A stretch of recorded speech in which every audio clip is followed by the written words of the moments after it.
جمال مندوخیل کا وہ ذکر کر رہے ہیں، وہ ناراض ہیں، وہ کہہ رہے ہیں کہ جس انداز میں توہین عدالت کا مرتکب قرار دیا گیا، اب میں کمیٹی اجلاس میں نہیں جاؤں گا. وہ تو یہ کہہ رہے ہیں. جی ہاں، احسن بول صاحب السلام علیکم سر.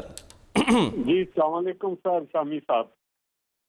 میرا خیال ہے کہ جج حضرات پہلے بھی توہین عدالت کا معاملہ فیس کر چکے ہیں جسٹس افتخار چودھری صاحب کے زیر قیادت. درست ہے یہ بات؟ میرا حافظہ غلطی تو نہیں کر رہا؟ جی جی. تو اب یہ معاملہ کیسے سمٹے گا؟ اور یہ سپریم کورٹ میں جو یہ خلیج سی پڑ گئی ہے، تقسیم دکھائی دے رہی ہے، اور اس کو کیسے پاٹا کیسے جائے گا؟ اس میں تقسیم جو ہے ہم تو پہلے دن سے یہ بات کر رہے ہیں کہ جج صاحبان کی تقسیم کی وجہ سے ہی ادارہ کمزور ہوتا ہے، اور جج صاحبان کو جب تک یہ کلچر آف ٹالرنس جو ہے وہ نہیں پیدا کریں گے اس وقت تک ادارہ جو ہے وہ نقصان میں جائے گا. بات یہ ہے کہ ہمیں اپنی ذات سے اوپر ہو کر دیکھنا چاہیے. اپنی کچھ ملا ہے یا نہیں ملا اس بات کو چھوڑ کے دیکھنا چاہیے. جیسے آپ نے دیکھا کہ جب ہم نے جوڈیشل کمیشن کے رولز میں یہ طے کر دیا کہ 3 میں سے کوئی ایک جو ہے وہ چوائس ہوگی ہائی کورٹس میں دوسروں کے لیے، موجودہ حالات میں گورنمنٹ اور باقی ان کے سٹیک ہولڈرز یا اتحادی تھے ان کو انہی رولز کا جن کے ہیڈ شپ جسٹس منصور علی شاہ کر رہے تھے اس کی بنیاد پہ انہوں نے سپریم کورٹ میں بھی کر دیا 3 میں سے ایک چیف جسٹس.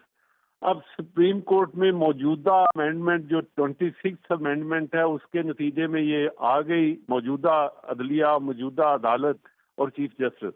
اب میں سمجھتا ہوں کہ ان کو برداشت کرنے کے علاوہ کوئی دوسرا حل نہیں ہے کہ کوئی ان کو اٹھا کے سائڈ پہ نہیں کر سکتا. اگر کوئی آئے گا تو وہ جمہوری نظام کو ڈی ریل کرنے کی کوشش کرے گا اور ایفرٹ ہوگی.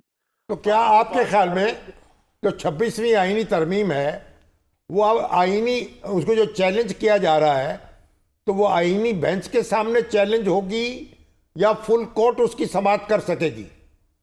اس کی بڑی سیدھی سی بات ہے، وہ ماسوائے آئینی جو بینچ ہے اس کے علاوہ کوئی دوسری کورٹ نہیں. اس کی اب تعداد کتنی بنتی ہے یہ اس عدالت کو، اس بینچ کو طے کرنا ہے کہ اس کمیٹی کو، یہ کمیٹی کے ہیڈ کو طے کرنا ہے کہ کتنے لوگوں نے سننی ہے. اب بات یہ ہے کہ جب تک وہ آئینی ترمیم ہے کوئی دوسرا جج صاحبان اس میں انلیس کہ جوڈیشل کمیشن وہ بینچ نیا اپیل کورٹ کا دوسرا طے کرے، اس کے علاوہ کوئی حل نہیں ہے. اب میں آپ کو عرض کروں، میں بڑی احترام بھی کرتا ہوں منصور علی شاہ، بڑے تلخ حالات میں بھی ہوں تو وہ بڑے پلیزنٹ رہتے ہیں، وہ پلیزنٹ اور آپ معاون بھی رہے سر اس کیس میں، معاون بڑے ماشاءاللہ لرنڈ جج ہیں، بڑی ان کی دھوم ہے ان کی فقہی بصیرت کی. جی جی، وہ بڑے always I have seen always ہم پلیزنٹ ان دی کورٹ. لیکن موجودہ حالات میں جو میں نے عدالت میں یہ عرض کیا تھا کہ ایسی ججمنٹ نہیں دینی چاہیے جو کل کو امپلیمنٹ نہ ہو سکے. اور یہ صرف اور صرف آپ ڈائریکشن نہیں دے سکتے، آپ کہہ نہیں سکتے، آپ یہ فار کنسیڈریشن اس کمیٹی کے سامنے بھیج سکتے ہیں. اب یہ جو موجودہ حالات میں ایک انہوں نے جو کہا ہے کہ فل کورٹ میں یہ کل کو نہیں امپلیمنٹ ہوگی تو پھر ایک جو اور جاگرسائی ہوگی. میں یہ سمجھتا ہوں یہ قابل عمل ہے ہی نہیں فیصلہ. جب آئین اجازت نہیں دیتا، قانون اجازت نہیں دیتا، اور یہ ایک جوڈیشل کمیٹی کا جو ایگزیکٹو آرڈر ہے یہ کسی تھانے دار کا، کسی ڈی سی کا، کسی سیکٹری کا، کسی کمشنر کا نہیں ہے. یہ ایگزیکٹو کمیٹی وہ ہے جو چیف جسٹس آف پاکستان کی سربراہی میں کام کر رہی ہے اور آئین کے تابع ہے. یہ ایسے ہی ہے کہ جیسے ایک آئینی کمانڈ ہے اور اس کو اسی طرح سپریم کورٹ کا درجہ حاصل ہے جو کہ انہوں نے اپنے جو 1980 کے رولز ہیں ان کو ٹائم اینڈ ڈیٹ جب انٹرپریٹ کیا تو انہوں نے کہا کہ رولز کے تحت جو ہمارا آرڈر ہوتا ہے وہ ایسے ہی سمجھے کہ عدلیہ کا سپریم کورٹ کا اور آئین کا حصہ ہوتا ہے. اب اپنے لیے کوئی ادروائز انٹرپریٹیشن کریں تو میرا خیال ہے وہ قابل عمل ہی نہیں ہوگی. تو گویا اس کا مطلب تو یہ ہوا کہ اب جو کوئی آئینی ترمیم جو ہے وہ فل کورٹ میں زیر سماعت آئے گی نہیں. آئینی بینچ جو ہے وہی فیصلہ کن حیثیت رکھے گا. میری بالکل آپ درست فرما رہے ہیں. جب اس ترمیم کے نتیجے میں آرٹیکل 191A میں یہ کہہ دیا گیا کہ آرٹیکل 184(3), آرٹیکل 186، آرٹیکل 188، یہ تمام کے تمام جن میں کوئی بھی اس طرح کا ڈائریکٹ اوریجنل جورسڈکشن کا کیس آئے گا یا 185 کے 3 کے نیچے جو اس میں خاص طرح کی اپیلز ہیں وہ آئے گا تو وہ مارکس وائی اینی بینچ کے کوئی نہیں سنے گا.